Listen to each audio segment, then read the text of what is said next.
I'm John Ciorciari. I'm the dean here at the Hamilton Lugar School, and I'm delighted to welcome you to this special conference on Japan, the United States, and the world, where we've got experts from both sides of the Pacific convened to talk about Japan's crucial global role, both within and beyond the context of the U.S.-Japan alliance. It's organized by my colleague, Professor Adam Liff, who is the founder and director of our 21st Century Japan Politics and Society Initiative. And I know that we've got a number of visitors who are from around the state and neighboring states. And for those of you who are not already familiar with the Hamilton Lugar School, well, the Japan Politics and Society Initiative, or JPSI as we call it, epitomizes what we are about as an institution. Our goals at the school are to combine training and study of big themes or domains in the world, such as trade or security, human rights, development, but to connect that with an in-depth understanding culturally, historically, linguistically, socially, politically, of key countries and regions that define the international space that you all will operate in the course of your careers. In this case, of course, an in-depth understanding of Japan. And what enables this work of the JPSI has been the generous support of the Japan Foundation, which has been, well, foundational in what we've been able to do in Japanese studies here at IU to make this university a hub in the U.S. heartland for the study of Japan and its international relations. We also, I should say, are reaching out well beyond the university audience. You can go up and down this hallway on a Saturday or Sunday morning. You can find kids of all ages studying Japanese language here. That's an initiative that Adam's wife leads in the community. We also have outreach across the state. Indiana is, of course, a major hub for Japanese investment in the United States, and we try to use that also as a mechanism for helping to draw a closer connection between residents of Indiana and our partners in Japan. And so JPSI and the Hamilton Lugar School are very much committed to service of state, nation, and beyond by fostering this mutual understanding that comes from the understanding of our partners, as well as understanding of their relevance to global issues. We have also the benefit of having not just strong Japan studies here at IU and the Hamilton Lugar School, but also strong studies in the rest of East Asia. And that's represented by our co-sponsors today, the East Asian Studies Center and the Institute for Korean Studies, both in their own regards, major hubs for the study of the region here in the Midwest. I want to say a quick personal word about the conference theme. I worked for a number of years in the U.S. Treasury Department, and it was very customary when we were working on Asian affairs for us to fly first to Tokyo and stop in Japan and then go on to wherever else we were traveling in the region.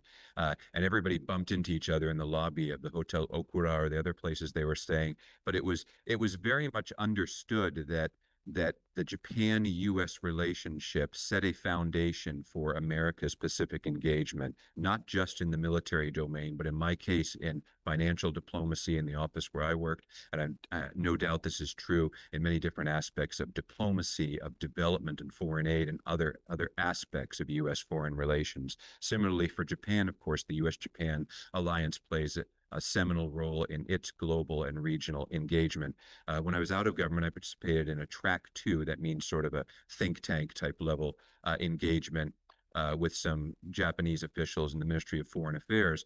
This was about a decade ago, and it was on the theme of how the U.S. and Japan could expand beyond the alliance relationship to do things outside of both this sort of, let's call them issue-based context of the alliance, a focus on security, and also outside of the normal geographic area in which the alliance operated. And since that time, 10 years ago, we can see a lot of progress that will be reflected, I'm sure, in the two panels and the keynote address that you'll hear today about how that relationship has continued to broaden.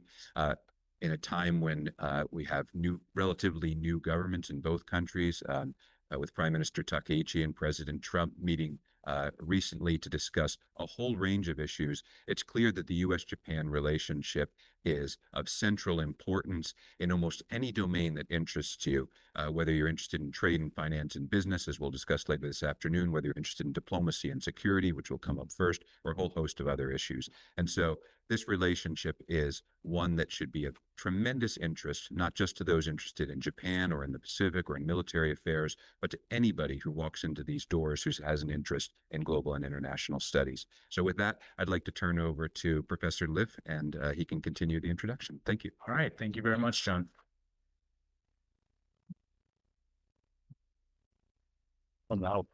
Well, thank you, John, and thank you, everybody, for coming out on a snowy Friday afternoon. There's really a fantastic turnout, and it's particularly wonderful to see, of course, so many students, but also our visitors from outside Bloomington. Thank you for coming down. As the Dean mentioned, my name is Adam Liff. I have the privilege of being the founding director of the 21st Century Japan Politics and Society Initiative. I also teach here in the Hamilton Lugar School. And for those of you for whom this is your first JPSI event, welcome. Hope it's not the last. But I'd just like to briefly share what the mission of JPSI is, and then I'll introduce the game plan for today. So 21 JPSI was established in 2018 with generous financial support from the Japan Foundation, and has two core missions. First, to support and expand research, teaching, and intellectual events like today's for students on contemporary Japanese politics, society, and international relations. And second, to serve as a Midwestern hub for the study, research, and also discussions about U.S.-Japan relations and Japan and its both domestic and foreign policy challenges. Among other initiatives, the initiative sponsors a multidisciplinary speaker series, public policy conferences like this one, research travel awards to send faculty and students to Japan for their own research. And something I'm particularly excited about is that by 2027, we expect to have facilitated the launch of nearly 10 courses for students on contemporary Japan, a number which I'm pretty certain ranks us at the top, or at least near the top, in the country among U.S. universities, and including many with a lot more name brand recognition and a tremendous amount of money, far more than I do. So that's something I'm really proud of.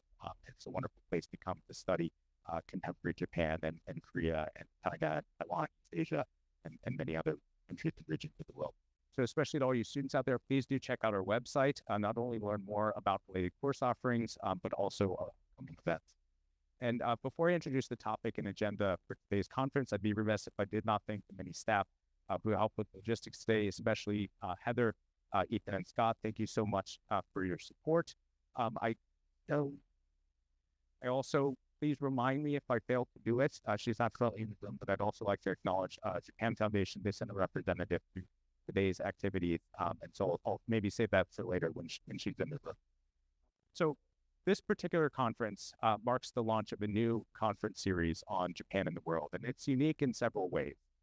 First, to the best of my knowledge, it is the only conference of this sort based in the Midwest, and perhaps even nationally, that examines the full scope of the U.S.-Japan relationship, and also Japan's increasingly international role.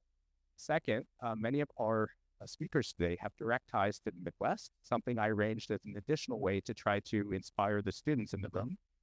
Students, you may have noticed that there are two ambassadors speaking today. What you may not be aware of is that both went to college here in Indiana. Our keynote speaker, Ambassador Scheer, graduated from Earlham, which has its own storied legacy of engagement with Japan. And Ambassador Clem is an alum of a little university in Indiana known as the University. We also have alums of Marquette, the University of Wisconsin, and Ohio State with us today. And Will, and I guess Jeffrey as well, on behalf of all my fellow Hoosiers in the room, I apologize in advance for the outcome of tomorrow night's game. It's going to be painful. We've lost 30 in a row to Ohio State, but that ends on Saturday night. But I digress. The third relatively unique feature of this conference is that in contrast to many of the events you'll find elsewhere in the United States, and especially in D.C., that focus relatively narrowly on the U.S.-Japan alliance, as the theme of our first panel makes clear, this conference series aims to also draw attention to other important partnerships and relationships beyond the United States. At the 2024 U.S.-Japan Summit, the leaders of the two countries called for the U.S.-Japan alliance to become a, quote, global partnership, and deepening Japan's cooperation with other partners beyond the U.S. has become an increasingly central pillar of Japan's national security strategy, and I think we'll see that reflected in the new national security strategy that should be released in the next year and a half. And to that end, the experts on our first panel will share with us how Japan's relationships with China, Korea, and Europe are evolving, and what that means for the U.S.-Japan alliance. That session will be followed by a keynote speech by Ambassador David Shearer, who will highlight some of the strategic challenges that the U.S. and Japan face today, and also discuss why it is that the U.S.-Japan partnership is so essential for tackling those shared challenges. And after that, our second and final panel will bring together diverse perspectives from both countries on business and economic ties between the U.S. and Japan, which has for many years, many of you in the room already know this, but for those who don't, Japan has been the top investor not only in Indiana and the Midwest, but also the United States overall. Our panelists will discuss how both governments and businesses are navigating some rather turbulent times in the bilateral relationship, both economically and business-wise, but also what the future may happen. So thank you all very much for coming out.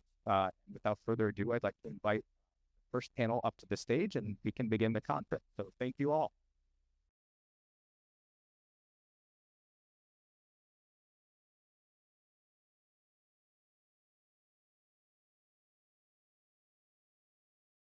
Thank you all for making the trip to Bloomington. As you can see on the screen, yes, great. Thank you, Ethan. As you can see on the screen, our first panel will be discussing Japan's major power relations beyond the USA. And I'd like to acknowledge the co-sponsorship of my friends and colleagues at the East Asia Studies Center and the Institute for Korean Studies for supporting this panel as well. Now, we, of course, do not have time or personnel or much less budget to cover all of Japan's and America's important relationships on a panel of 3 speakers. But in putting together this panel, what we've tried to do here is highlight some of the most important ones, not the only important ones, but some of the most important ones. And because China looms so large in the U.S.-Japan alliance conversation, be it security issues or economic issues, really pretty much all the issues. Our first speaker will be Kristin Vekasi, who will be focusing on recent developments in the Japan-China relationship and their implications for the United States.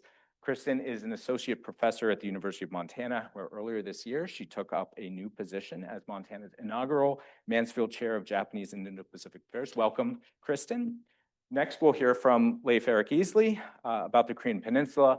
Leif is a professor of international studies at Ewha University in Korea, and I believe he wins the award for flying the furthest distance to be here, thanks to an insanely cheap flight on United Airlines.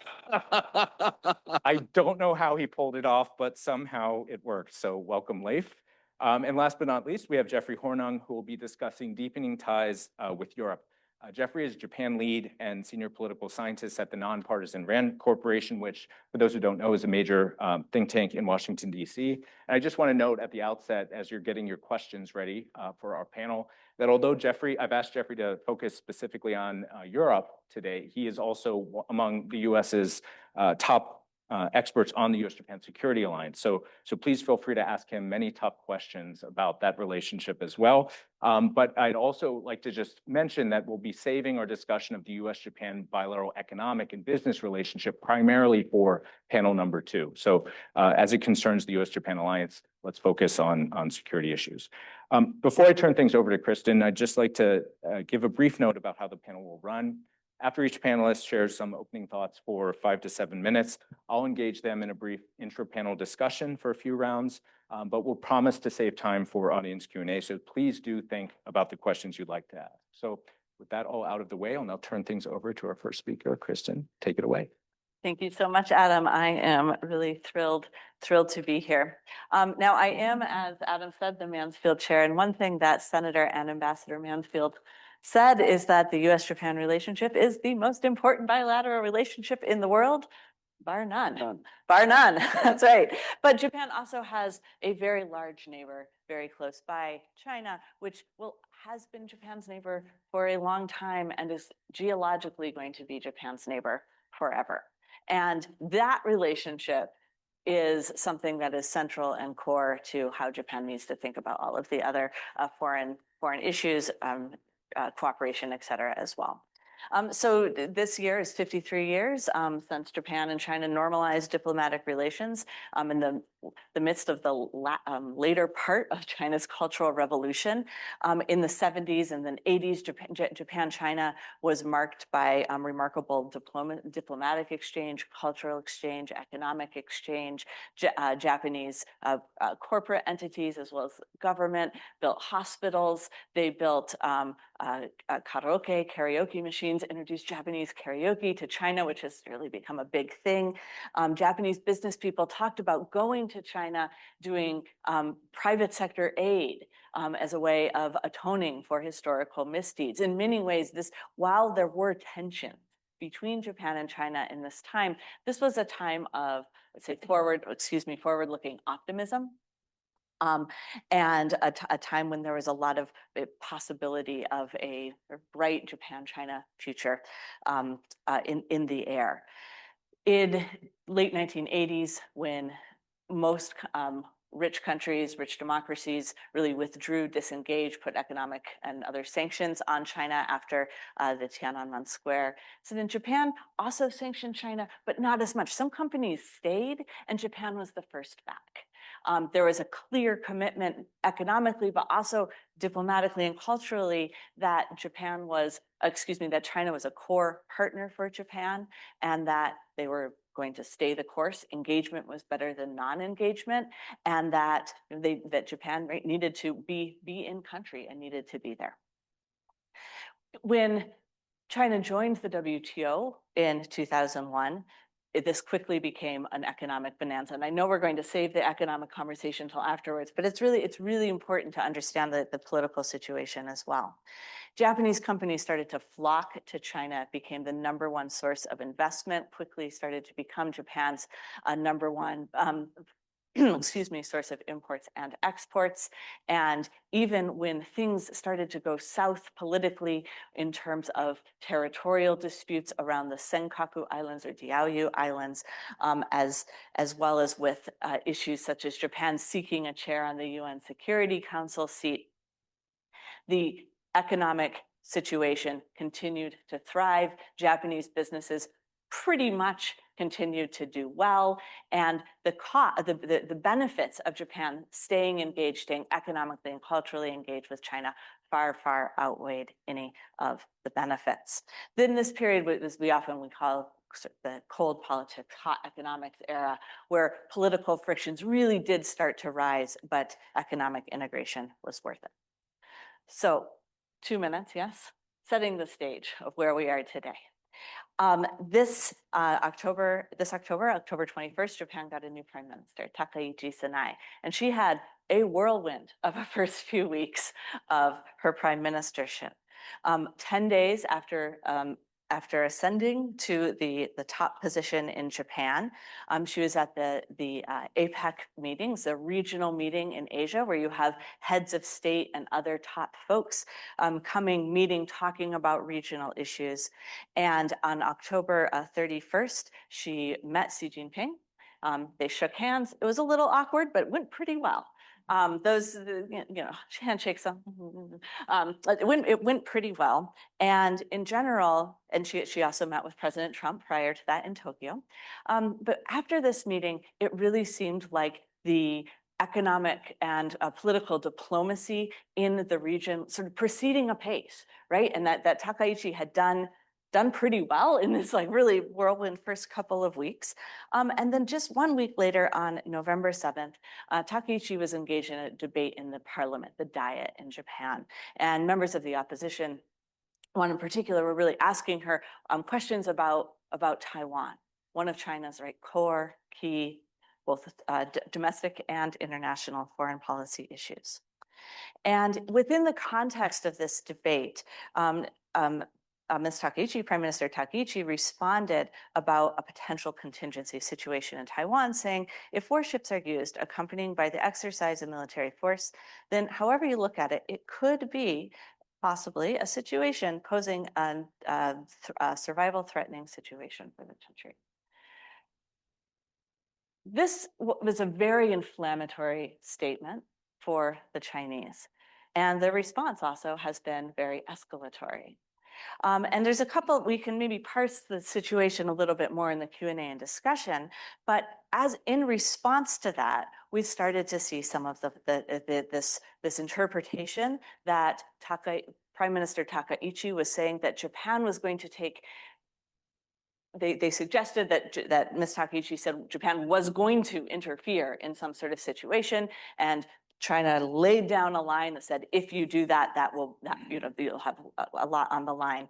In particular, the Osaka Consul General said some very inflammatory language, dirty neck that sticks out, might be cut off, right? And we started to see reactions from China, including things like canceling cultural events, the permitting of films, banning the import of Japanese fish into the country, putting a travel advisory on Chinese citizens not to go, not to visit Japan, and to have some economic consequences like this.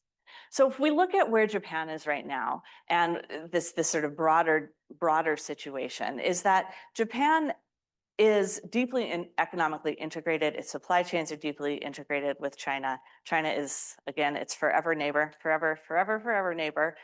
China is one of Japan's largest domestic markets for the private sector, and there's a lot of history, there's a lot of integration that are between the two countries. And despite China's inflammatory response to Prime Minister Takaichi's comments here, we can expect there to be continuity. But Japan also has to try and balance that relationship with the pressures from the United States. And those include, of course, the US-Japan Security Alliance and the security relationship, but it also includes balancing Japan's economic relationship with the US, which it is becoming more and more difficult to have to be compatible with the relationship that Japan also has with China.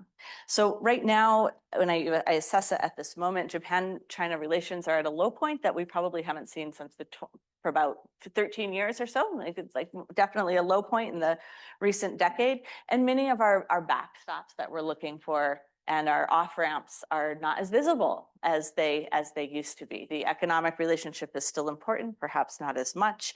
Legislative exchanges, person-to-person exchanges have decreased over recent years.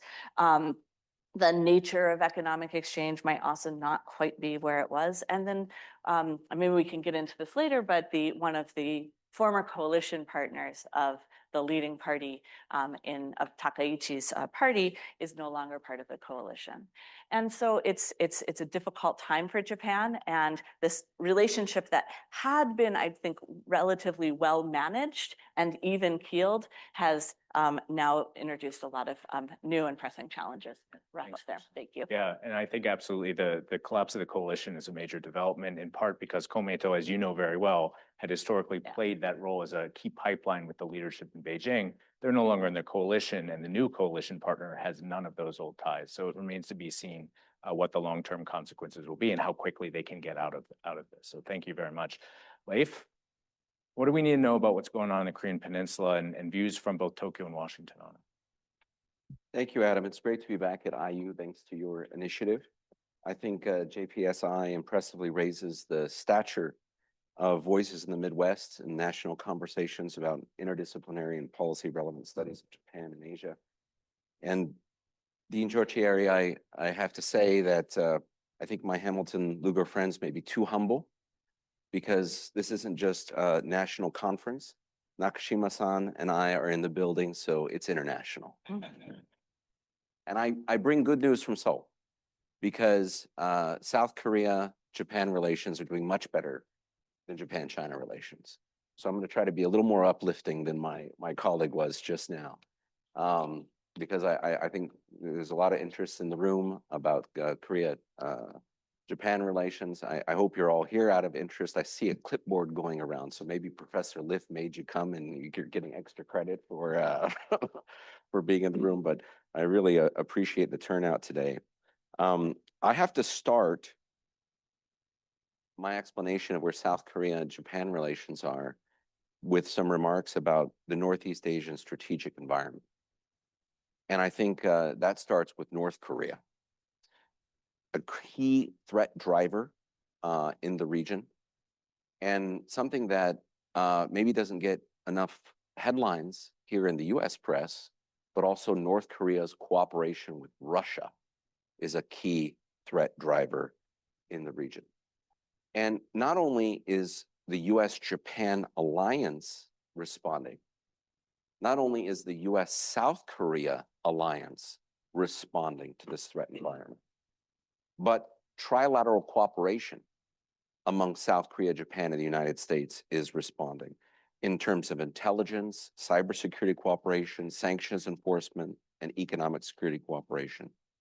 And I'll come to this in a little bit, but this doesn't just matter in regards to North Korea, because some of this cooperation trilaterally might also be applicable to some of the relationships and interactions we just heard about from my colleague. So first of all, how is North Korea driving trilateral cooperation among the US, Japan, and South Korea? Since 2022, Pyongyang has launched over 100 ballistic missiles. It's increasing production of nuclear weapons. It's demonizing Seoul and saying it disavows denuclearization, its previous agreements with the international community. It has pledged to ignore UN Security Council resolutions. And it's also disavowed peaceful unification with South Korea. Some people say now North Korea is not interested in unification at all. That's not true. They have kind of a Taylor Swift policy to unification now, right? Look what you made me do. If there's a conflict, they say they'll use their nukes to unify the peninsula by force if necessary, but they're not interested in peaceful unification with the South anymore. All the while, they're modernizing their military and reinforcing relations with China and Russia. A major development in this trilateral cooperation among the US, South Korea, and Japan was the Camp David Summit in August 2023. It was the first standalone summit among the leaders of the three countries. And that's so important, not just for the cameras, but because that kind of meeting green lights the working level cooperation, right? It tells the governments of the three countries, this is the policy. And in some ways, even though that occurred during the Biden administration, this trilateral cooperation was an important feature during Trump 1.0. So for Trump 2.0, it's something that I think is still very much on the books and in the interests of the United States. Regular principles meetings, coordinated statements, trilateral defense exercises, information sharing to enforce UN Security Council resolutions, even cyber talks on countering DPRK illegal activities. By the way, if you own any crypto, watch out because the North Koreans may be coming for it. Not only is this trilateral cooperation so important for dealing with North Korea, though, it's also possibly relevant to dealing with China. North Korea's nuclear and missile threats are the immediate drivers of the trilateral cooperation. But intelligence and cyber cooperation, economic security initiatives, and obviously efforts to uphold the rules-based order in Asia might all be applicable to relations with China. It need not be the case if we don't have norm violators in the region. But if there's a large country violating norms in the South China Sea or across the Taiwan Strait, or in terms of economic security issues using coercion in supply chains and so on, this sort of trilateral cooperation could be relevant for upholding international norms and standards. So where does that leave us right now? Obviously, there's been, as was mentioned, a re-election of President Trump, now back in the White House. The Korean president changed by a rather dramatic process. We just had the 1-year anniversary of martial law declaration in Seoul. And you went from a conservative president in South Korea to a progressive leader. And in Japan, you had a quite reconciliatory leader in the form of Fumio Kishida. But now you have Japan's first female prime minister, and she's tough. So where does that leave Japan-South Korea relations? Because this sort of geometry might not be good for, the history issues, for the interaction of domestic politics and foreign policy. But within the early months in office, President Lee Jae-myung met with Prime Minister Shigeru Ishiba at the Canada G7. There were 60th anniversary celebrations of bilateral relations. I attended some of those, very high level engagement, celebrating people-to-people exchanges and functional cooperation. The trilateral defense exercises that used to be controversial between Seoul and Tokyo and that Trump criticized as being too expensive, those have gone ahead so far. and been very important and useful. And the new South Korean president, do you know where he visited first? Tokyo, for the first time. South Korean presidents usually visit the United States, go to the White House for their first bilateral summit. Lee Jae-myung visited Prime Minister Ishiba on the way to meeting Trump in the White House, and Trump was absolutely fine with that because of the trilateral cooperation. Now, of course, Ishiba has since been replaced by Prime Minister Takaichi. She attended the Asia-Pacific Economic Cooperation Conference in South Korea, a big, important gathering for South Korea's middle power diplomacy.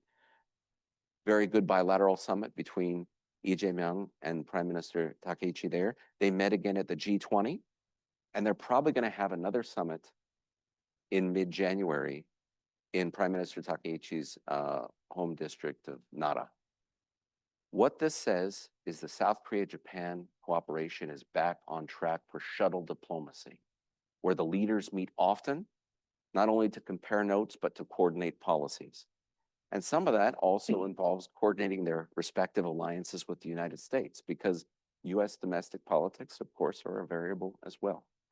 But the takeaway I hope to give you in this first intervention is that the trilateral cooperation among the US, South Korea, and Japan is more important than ever for the security of East Asia, and it relies so much on the strength of South Korea-Japan relations, which are actually in pretty good shape right now, despite expectations to the contrary.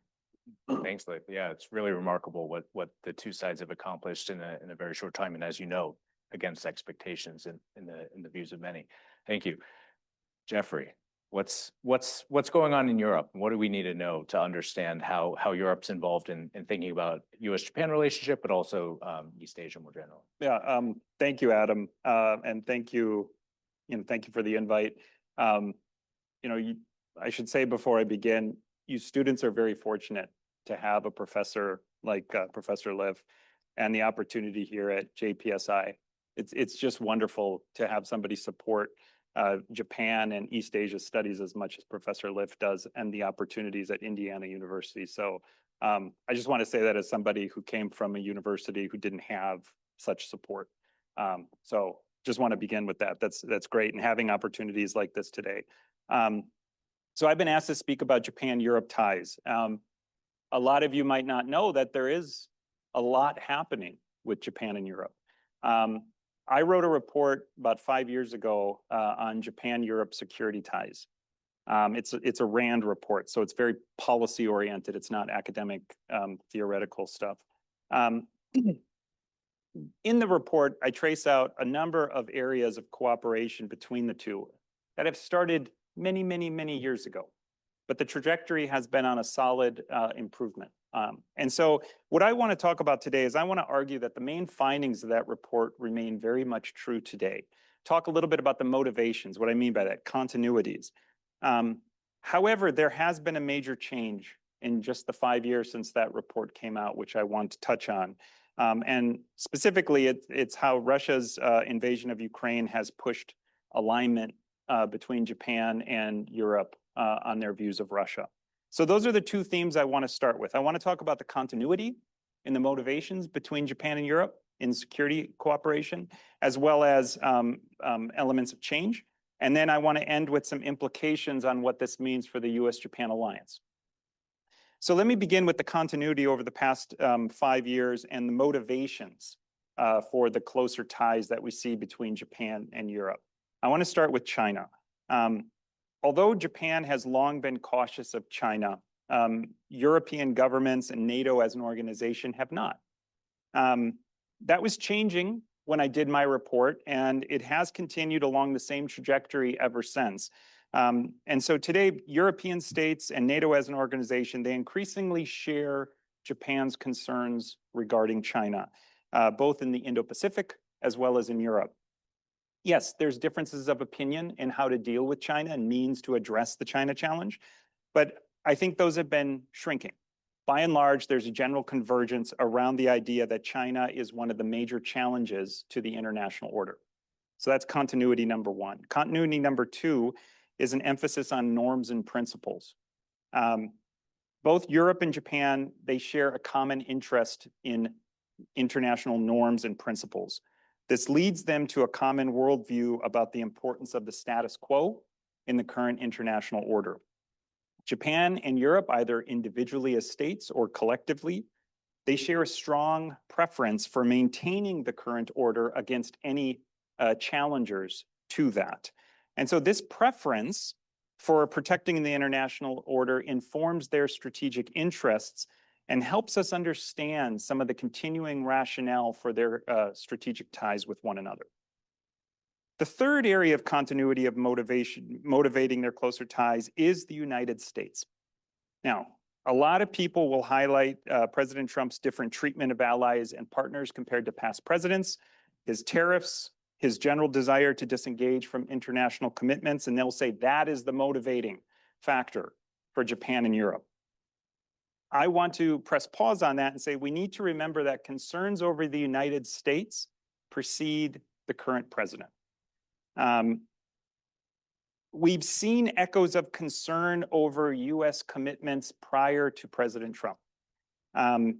But the war in Ukraine and the way that the United States has responded, that has highlighted these concerns that lead to heightened questions over US commitment. That said, and this is where it's an area of continuity, Japan and Europe continue to view the US as an important strategic ally.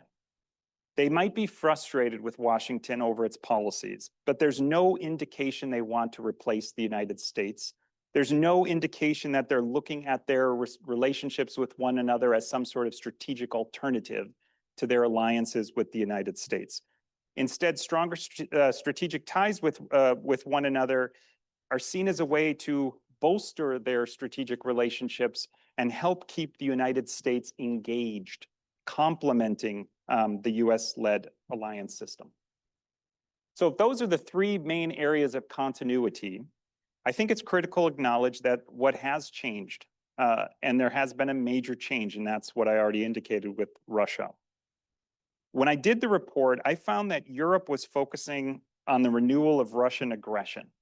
And Japan, quite frankly, despite calls to rally behind the international order and a free and open Indo-Pacific, Japan was not that interested in looking at Russia as a challenge. Instead, at the time, Tokyo was pursuing a cautious engagement policy with Russia, trying to resolve the Northern Territories issue.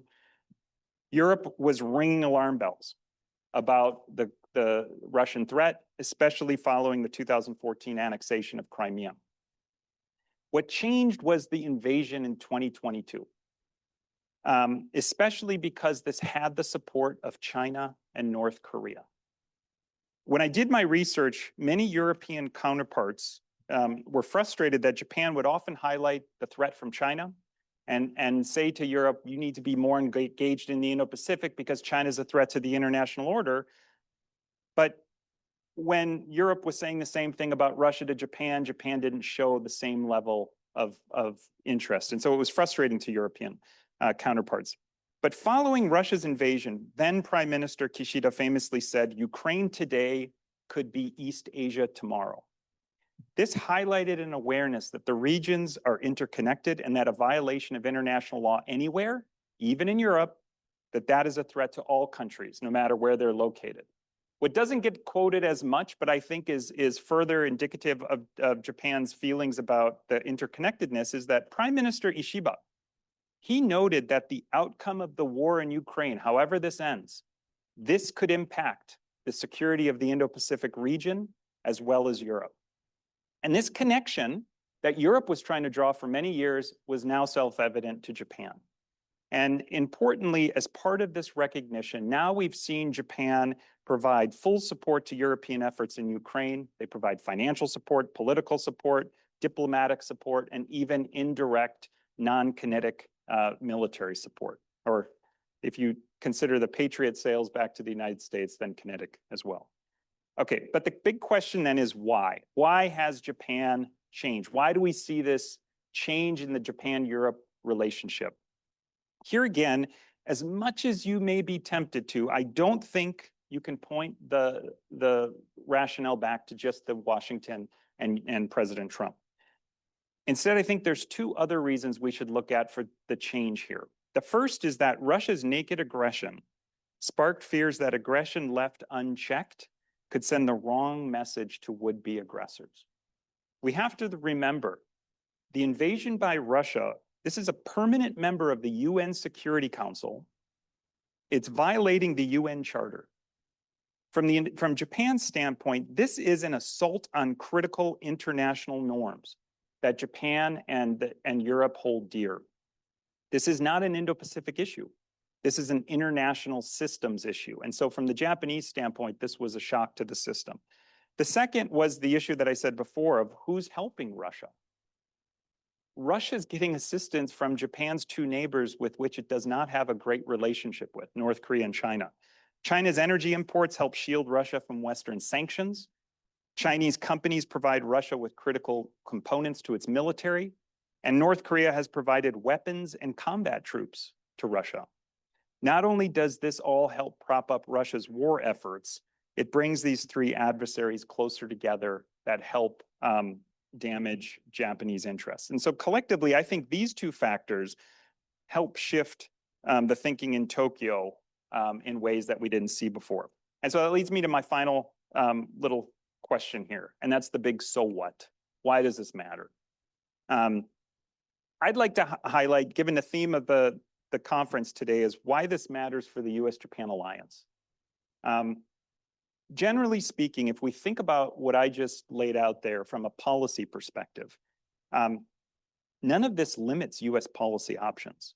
Instead, it helps strengthen an extended network of partners that benefits the U.S.-Japan alliance, which I think happens in 5 ways. There's 5 benefits here. One is that cooperation supports the U.S. international leadership role.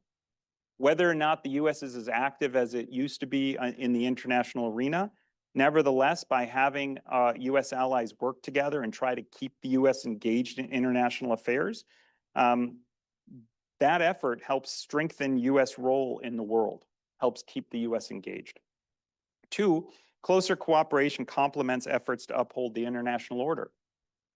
We all know what's happening in Europe, but when you look at the Indo-Pacific region, there's not a lot of countries that are actively working to try to uphold the international order in the Indo-Pacific region. Japan is, the U.S.-Japan alliance is.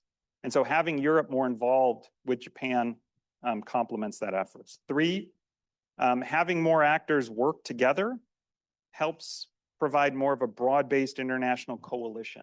It provides better legitimacy. It's not just Japan saying something. It's not just the U.S. or the U.S.-Japan alliance saying something. You have a much larger number of actors saying it, which provides more legitimacy. 4, it also diversifies how pressure can be applied. All these actors, Europe, Japan, United States, we all have comparative advantages. Not all are military in nature, but by having more partners working together, there's different levers that can be pulled. And then finally, any interaction between Japanese defense forces and European military forces, it provides greater opportunities for training, exercises. They can increase proficiencies and skills in different kinds of missions that they might not get by training with a much, much larger U.S. military. A lot of the militaries in Europe are of similar size to the self-defense forces, and so they have common lessons that they can transfer to one another. I'll end there. All right, thanks very much. There's a lot covered in that first half hour. I'll just ask some follow-up questions to try to touch on some issues that weren't delved into too deeply, and then we'll be sure to save some time for Q&A with the audience. So the first question, it wasn't exactly how he was planning on framing it originally, but based on some of the things you said, I'd like to talk at least briefly about kind of some economic related issues, but I just remind everybody we have a panel focused on the U.S.-Japan relationship. So I'm really asking about the views from China, the views from Korea, the views from Europe. A major focus of policy debates in the U.S. and Europe, Korea, Japan, so-called like-mindeds, Australia, has been about the pros and cons or the risks maybe of overdependence on China as a trading partner, as well as a proliferation of concerns about the ways in which China sometimes uses these economic ties with others to carry out what many refer to as economic coercion, when a government or even a domestic group in that other country does or says something that the government in Beijing doesn't like. The recent blow up with Japan that you mentioned, I think, throws that into sharp relief. My colleague at the Brookings Institution, Mireya Solis, made an argument earlier this year, arguing that one consequence of the new U.S. administration's approach, the so-called quote unquote America First trade policy, is that some other countries, even close democratic U.S. allies and partners like Korea, like Europe, are now confronting the proposition of quote de-risking from America. She wrote, quote, "A new consciousness is now forming about the perils of overdependence on the United States." Based on your understanding of how this discussion is evolving in Beijing or in Taipei, Seoul, Brussels, or elsewhere in Europe, how are governments reacting to this new reality? Is that assessment fair? Is there any evidence that China is trying to take advantage of these new developments? And what do you think might be the consequences, either economically or geopolitically, for the United States if this continues? Kristin, can we start with you? Yeah, absolutely. And Japan and Japanese firms and the private sector have been talking and thinking about, de-risking or exiting or diversifying or China plus oneing or whatever, for a long time, and continue to.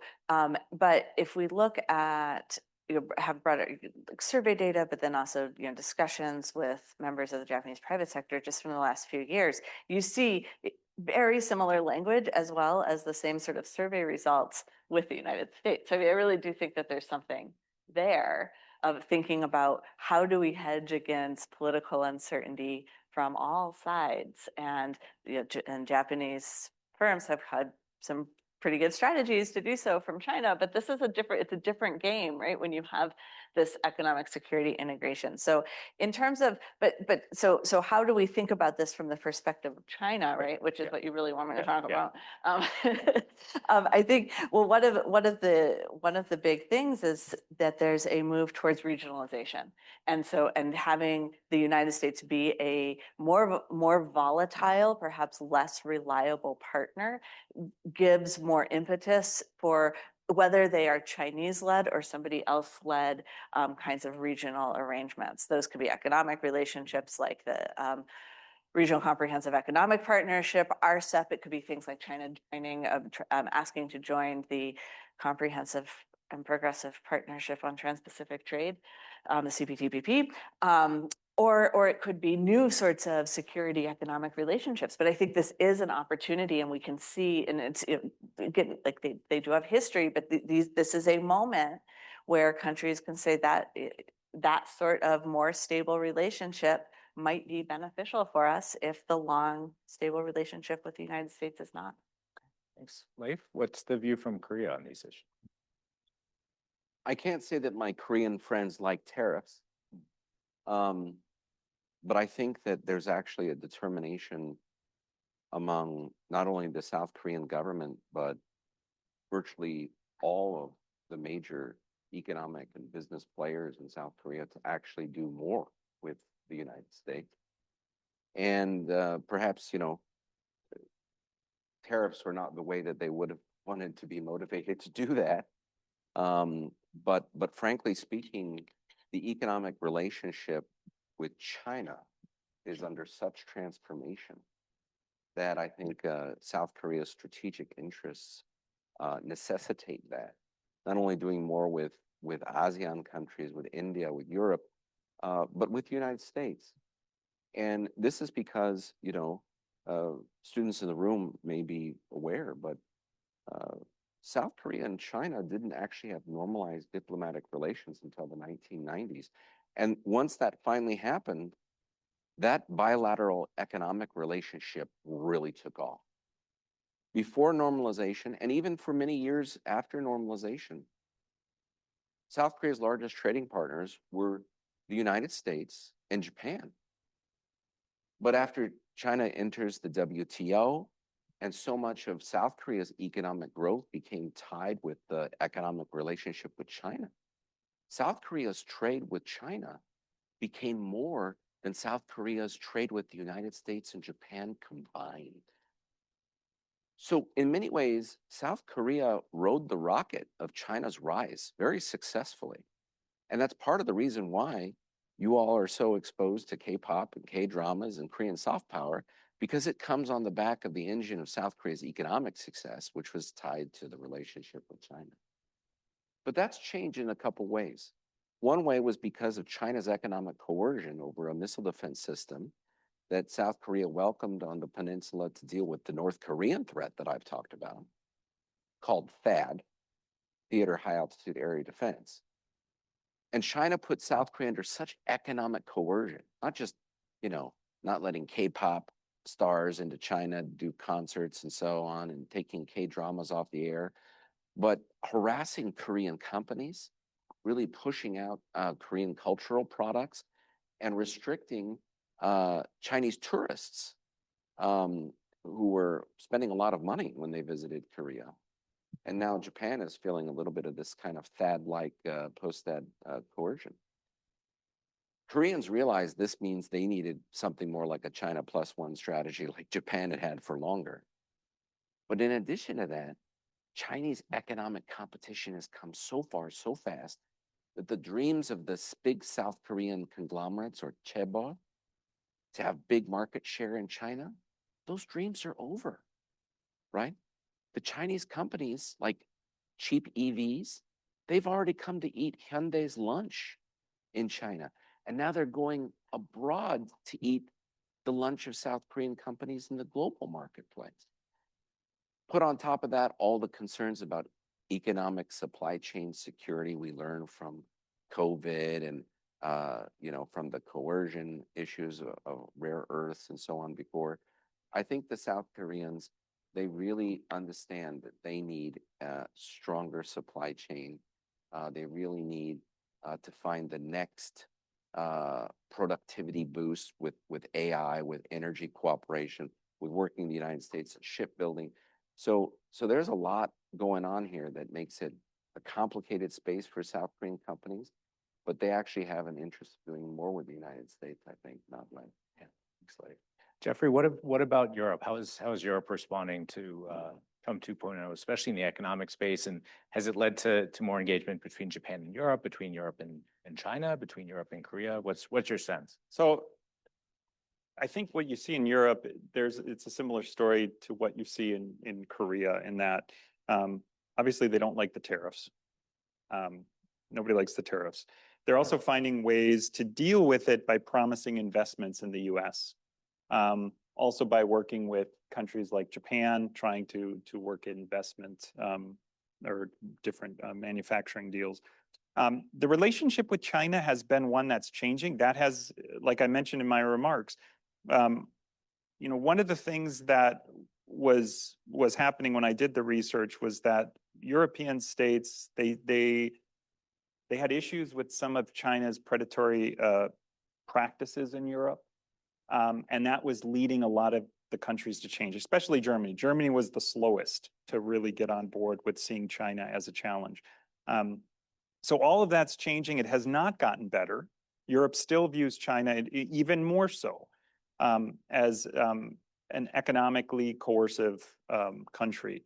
I think the difference with Europe compared to like Korea, compared to Japan, is that all of the tariff talks and investment talks, this is all overlaid with what's happening in Ukraine. We can't take that apart, right? Because European countries, they have to deal with the tariffs, they have to deal with trying to work with the relationship, the economic relationship with Washington. At the same time, they're focused on keeping the US engaged in Europe, keeping US engaged in NATO, and trying to ensure that critical security investments keep coming, critical weapons supplies keep coming to defend Ukraine. And so that part, that is something that's missing in these other relationships. So it's hard enough to try to deal with trade negotiations, but when you're trying to deal with security negotiations they are separate, but they're linked in different ways because trade-offs have to be made. And so I think that's where Europe is really struggling, because every time maybe they think that they make a deal, then they find out they're not privy to being part of the peace negotiations. And then there's other things that have to be discussed. And so there's that level of difficulty that's there that we can't forget about. Thanks. I thought there was an important issue to raise. I'd like to kind of change tack right now.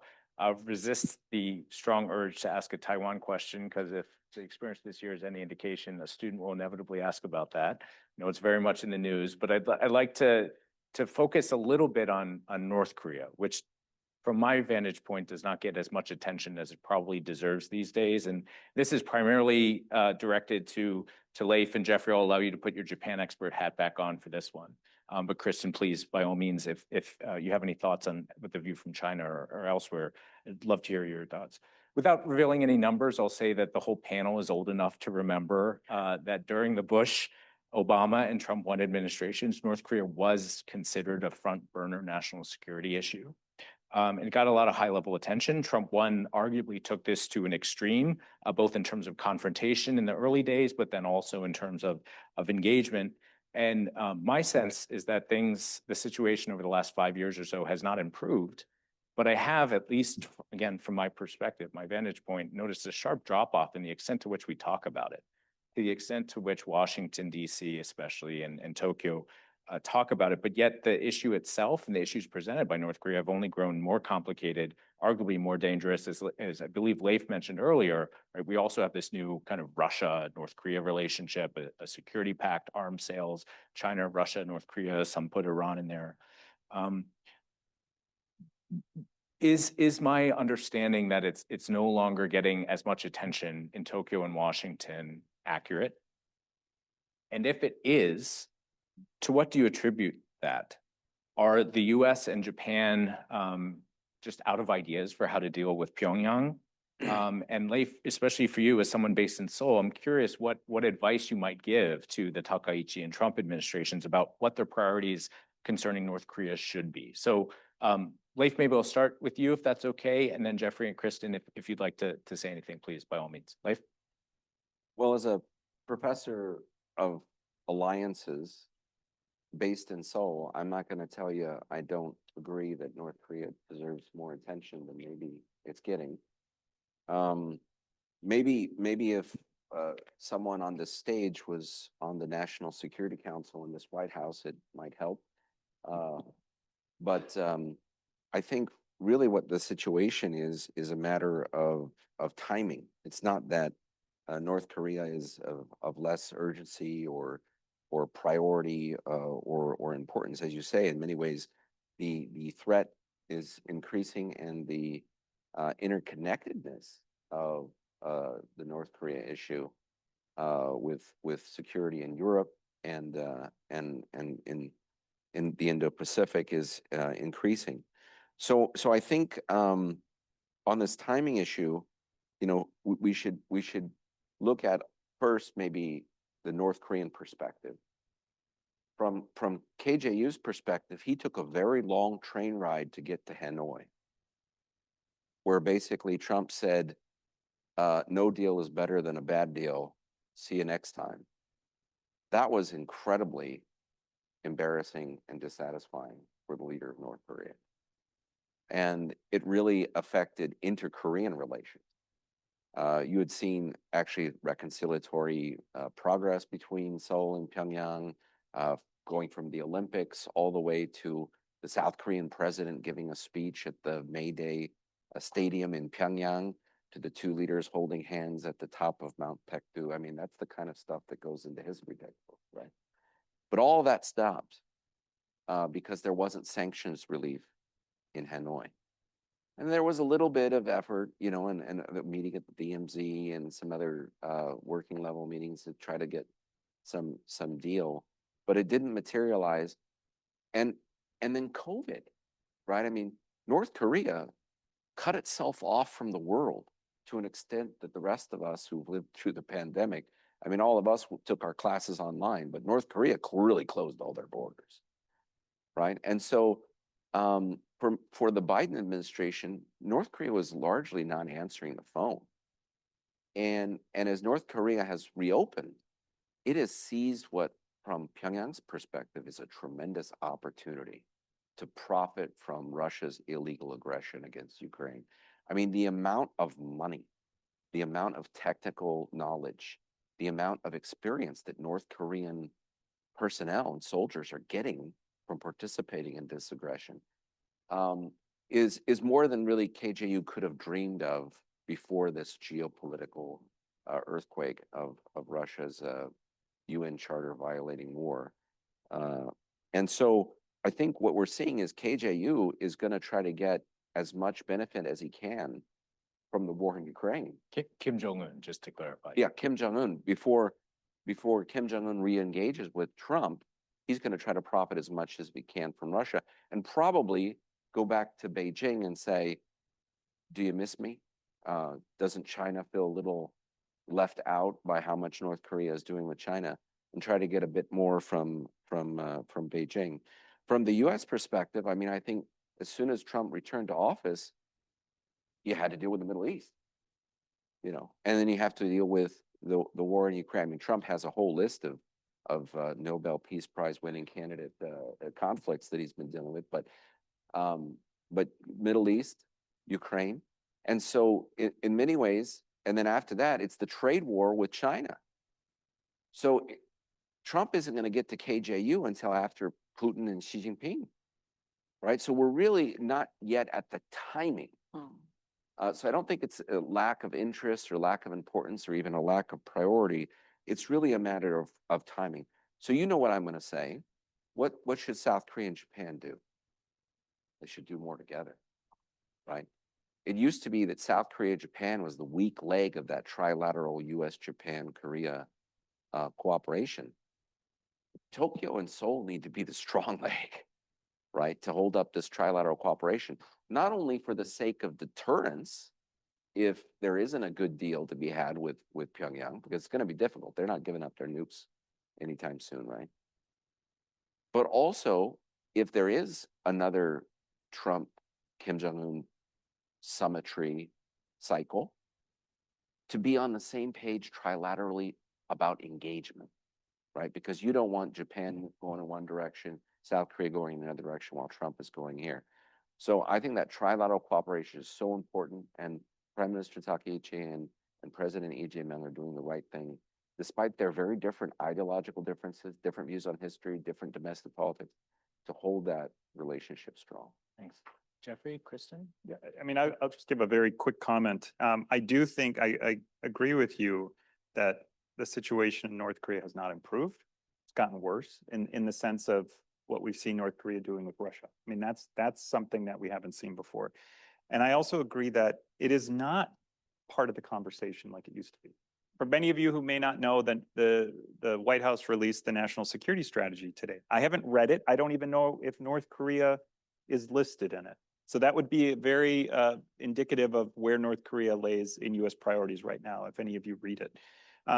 But there's been two things that I've heard over the years, and this is not a Trump administration. This goes Biden, Trump, you know, and I would say in some ways going back to the late Obama years. But two reasons why I think we don't see it as raising up to the level of why people are focusing on it. One is, and I'm summarizing here, is we can handle it. It's not a big problem at the end of the day. It's not a China problem. We can handle it. And so I've gotten various versions of that argument. The second one is there's really no diplomatic solution. We have tried everything out there. There is no solution to this. And that gets back then to the first point that if this ever goes hot, we can handle it. And so those are the two, again, that at least from my little slice of the world that I've come across in terms of maybe as an explanation of why this doesn't raise up. I think people maybe in some ways have thrown their hands up that there's no solution. Can't buy them off. You can't negotiate this away. It's just, it is what it is.